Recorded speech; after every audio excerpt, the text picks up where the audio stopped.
Perkembangbiakan tumbuhan dengan biji.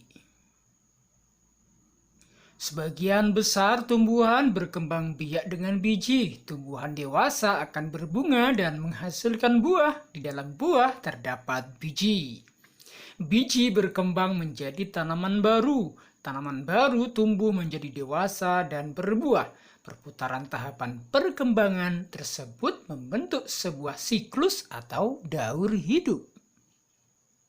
Perhatikan gambar bagian-bagian biji di bawah ini. Yang pertama ada selimut biji untuk melindungi biji, ada embrio calon tumbuhan baru, ada juga kotiledon sumber makanan untuk calon tumbuhan baru. Amati gambar berikut, gambar menunjukkan daur hidup tanaman semangka. Lengkapi bagian daur berikut dengan gambar yang sesuai. Kita lengkapi bersama-sama ya. Yang pertama dimulai dari biji. Biji tumbuh menjadi kecambah. Kecambah tumbuh lagi menjadi tanaman semangka. Dan tanaman semangka yang sudah dewasa berbunga. Dan setelah berbunga, tanaman semangka tersebut berbuah. Begitulah daur hidup semangka atau daur hidup tanaman semangka. Kita lanjutkan. Tuliskan tahapan dalam daur hidup tanaman semangka menggunakan bahasamu sendiri ya. Nah, misalnya yang pertama, daur hidup tanaman semangka diawali dengan biji yang dihasilkan dari buah semangka yang sudah matang. Yang kedua, setelah ditanam dalam tanah, biji semangka akan tumbuh berkecambah ya. Yang ketiga, selanjutnya tanaman semangka akan tumbuh memanjang dengan beberapa daun yang berjajar. Dan yang keempat, tanaman semangka akan menghasilkan bunga saat tanaman tersebut telah dewasa. Yang kelima, setelah terjadi penyerbukan pada bunga, terbentuklah buah semangka. Buah semangka yang pada mulanya kecil akan semakin membesar. Buah semangka menghasilkan banyak sekali biji semangka yang dapat ditanam kembali.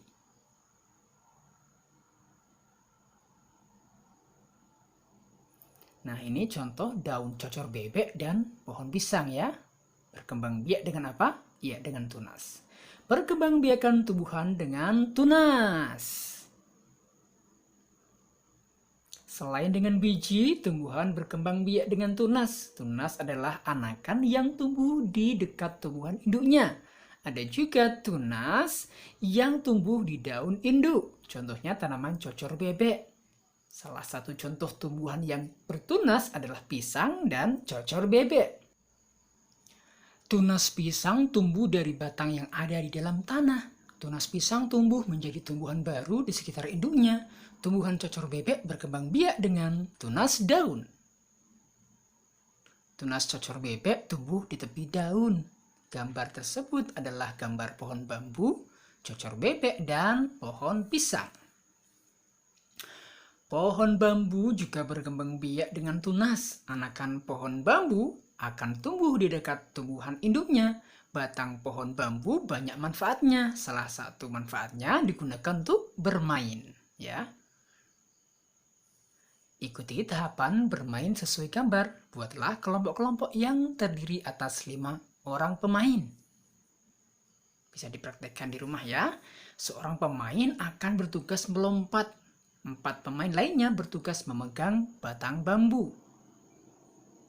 Setiap pasangan pemegang bambu berhadapan-hadapan dan menggerakkan bambu bersamaan. Gerakan bambu dengan buka dan tutup secara bergantian dengan hentakan masing-masing 2 kali hentakan. Pemain yang tidak memegang bambu melompat pada bambu yang terbuka. Jangan sampai kejepit bambu ya. Lakukan secara bergantian. Pentingnya bekerja sama. Bermain lompat bambu memerlukan kerjasama yang baik antara sesama pemegang bambu maupun pemainnya. Jika tidak ada kerjasama akan membahayakan pemain dan pemegang bambu. Tangan pemegang bambu bisa terjepit bambu jika tidak bekerja sama dengan baik. Kaki yang melompat pemain akan tersangkut dan terjepit bambu jika tidak ada kerjasama yang baik. Selain kerjasama, konsentrasi pemain juga sangat penting saat bermain lompat bambu. Jika tidak berkonsentrasi, maka akan membahayakan seluruh pemain. Ada soal yang pertama, apakah kamu bekerja sama dengan teman saat bermain lompat bambu? Tentunya iya ya. Salah satu hal yang perlu diperhatikan agar permainan dapat berjalan dengan baik adalah kerjasama. Soal yang kedua, bagaimana cara kamu bekerja sama? Ya, kerjasama yang baik antara sesama pemegang bambu agar gerakan harmonis dan tidak membahayakan pemain yang sedang melompat. Pertanyaan ketiga, apakah cara yang membuat kamu berhasil bermain lompat bambu? Ya, tentunya dengan kerjasama dan konsentrasi yang baik. Soal yang keempat, apa yang membuatmu tidak berhasil dalam bermain lompat bambu? Ya, tentunya kurangnya komunikasi sesama pemain. Tidak ada kerjasama ya.